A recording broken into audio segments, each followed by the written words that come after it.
Alright, so in this video we're checking out the Hawkeye Thumb 2. So this camera's been out for a little while. There's been a few firmware upgrades to fix some bugs and stuff. And so I finally got some footage I can sort of talk about, and I'm just a little bit of comparisons to this, to the Go 3 a little bit later in the video. Basically, this camera has been reviewed already in terms of the sensor, the lens, and like the image quality.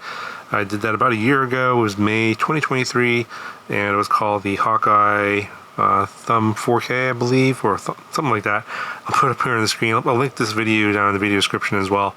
I will talk about that camera in more detail, which will cover this camera as well. I'm only going to talk about the differences between the two cameras. I think if you're going to be looking at a camera for drone footage, I would get the one without the battery in it. That's this one here, because it's the same sensor, same image quality as this camera here. And basically what you get here with this one is an internal battery, and basically some accessories, so you can use it as an action camera, similar to the way you would use like a Go 3 or Go 2, one of these little tiny action cameras. I'll talk about some of the pros and cons about that a little bit later.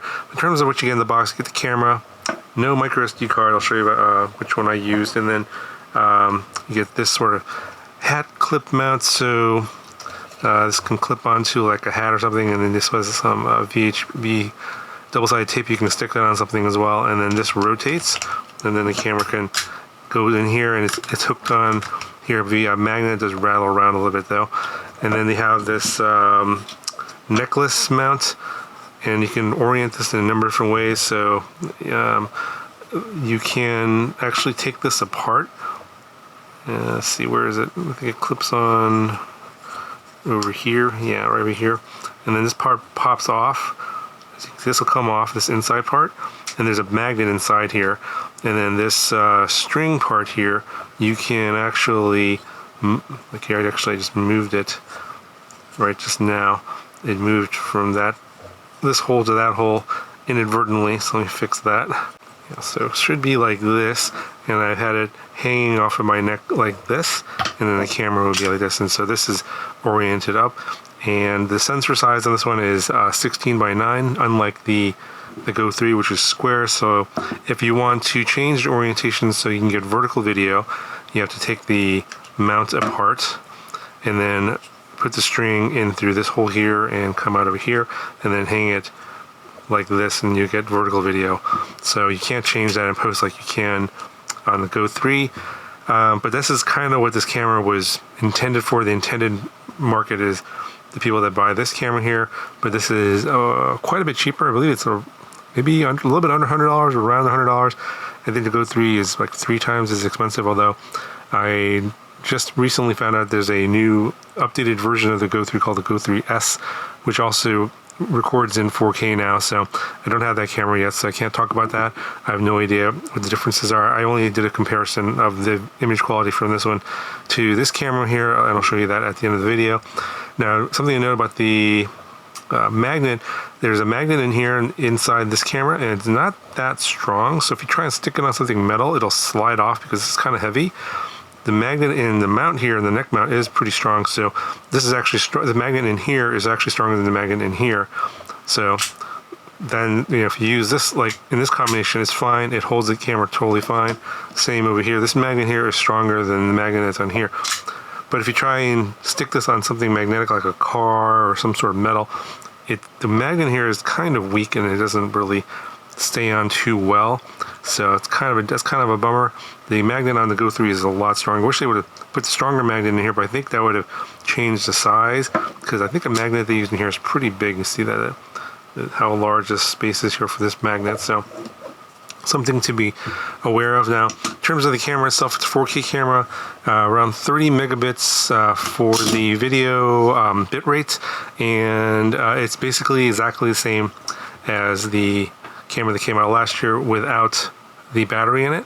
You can connect this to your phone via Wi-Fi. So if you double press the power button, it'll after you power it on, it'll turn on the Wi-Fi, and then you can connect to this via your smartphone via like an Android or iOS app. And it's basically just go in there, you can change your settings, change your resolution, you know, change things like, I don't know, manual settings like ISO, sharpness, contrast, etc. Basic stuff that you can change in any kind of camera.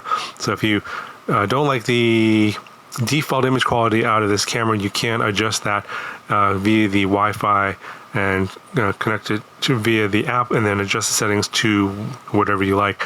But all the image quality you're going to see here, all the image samples you're going to see here in this video are going to be on completely default settings. Didn't change any settings for the for this video. You can go completely nuts if you want to. It doesn't have higher bitrate though, so it's still H.265 video, 8-bit, and pretty low bitrate, like 33 megabits for 4K video. So there's limited amount of stuff you can actually do in terms of manipulating the image quality in post. Although you can make some adjustments, I would suggest maybe reducing sharpness and contrast. Maybe it'll give you a little bit more flexibility in terms of getting better image quality out of the camera, but you know, that probably is for a totally different video. So I do have a couple of these ND filters that they send along here. The ND16, ND32 is for this camera. The one I have on the last year's version is a little bit different. This is an ND8. This does not fit the new camera, and the new filters do not fit the old camera. So not sure why they did that. The mounts are different. So if you want the ND filters for this one, you have to buy specific ones for this camera, and the only ones that I got were the 16 and 32. And if you happen to have the old camera with the ND8, that one does not work on this camera, could not get it to install, so something to be aware of. Now, as I said before, if you're intending to use something like this on a drone, I would not get this model unless you specifically want this to be used with the battery, because that's the only advantage of this one is you have a battery, and you don't have to power it off the drone. It's better to get the non-battery version for like a light drone like this, because then you're not carrying around extra battery weight. And here's how much it weighs: 34.7 grams. I forget how much this weighs here without the, I believe it was in the 20s. So go back and I'm going to link that video in the video description. You can check it out. You're going to save weight by not having that extra battery in there. You can see this is metal here, and I can feel a little bit of a pull from the camera, but it's so weak that it doesn't really stay on here very well. So like if I lift up the scale here, you see it just slides right off. So this magnet in here is really weak. And just to show you, there's a few more things going on this camera. There is this 4-pin port here for power and video in, basically AV out. It's this analog video, and it's the same as the port that was on last year's camera, right over here. And then there's also that trigger pin. That is the same as well. I talked about that in the other video, so I'll again refer you to that if you want to know how to work that one. Basically, if you want to use this pin, you can set up on your drone to use your transmitter to start and stop recording, and then this is just analog video out, and then the plus and minus here is for voltage power to power the camera. Will also charge the battery. I suppose if you're going to be doing like a super long flight and you want to have battery power in here, you can do that as well. It's like 6 to 23 volts is the voltage range here. You have USB-C here as well. That'll charge the internal battery via 5 volts USB-C. And then you can also use this port to connect it to your PC and use it as a webcam.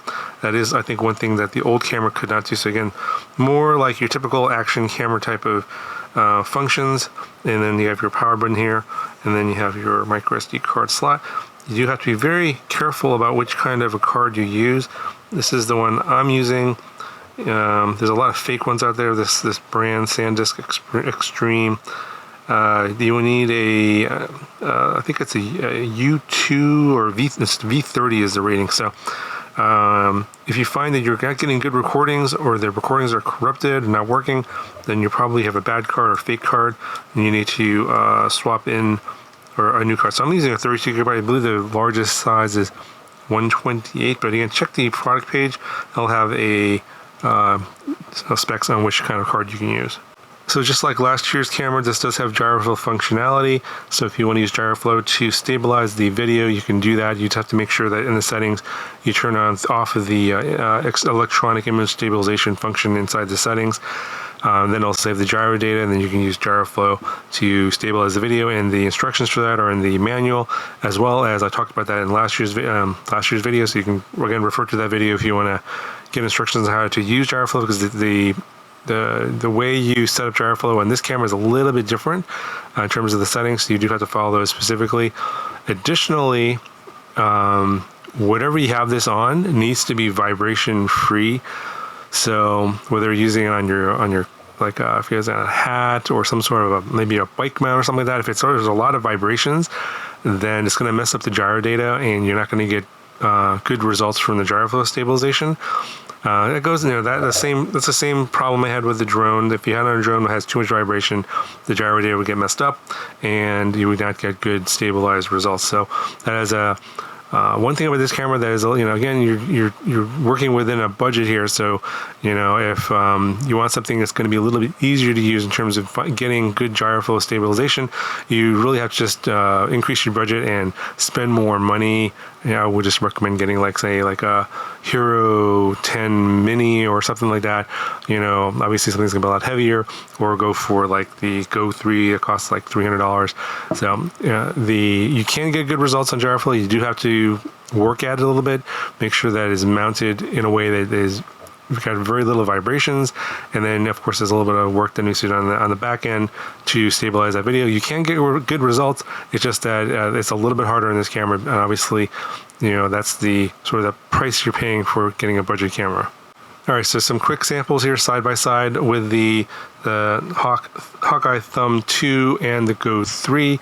And basically it's stabilized side by side here. You guys can get an idea of what the image quality difference is between the two.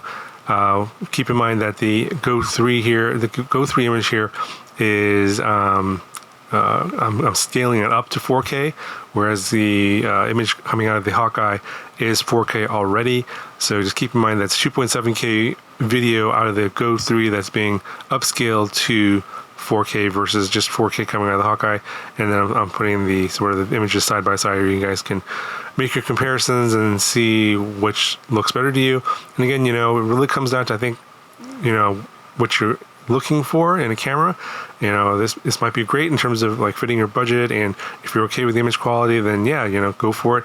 If you need more, then something like it's easier to stabilize, maybe got better image quality, then you have to probably look at some other options that might cost you quite a bit more in terms of money. So this is obviously intended for people on a tight budget, looking for pretty good image quality with a little bit of work at a decent price. So that'll cover for this video. I'll link this down in the video description if you guys want to check it out, and I'll talk to you guys in the next one.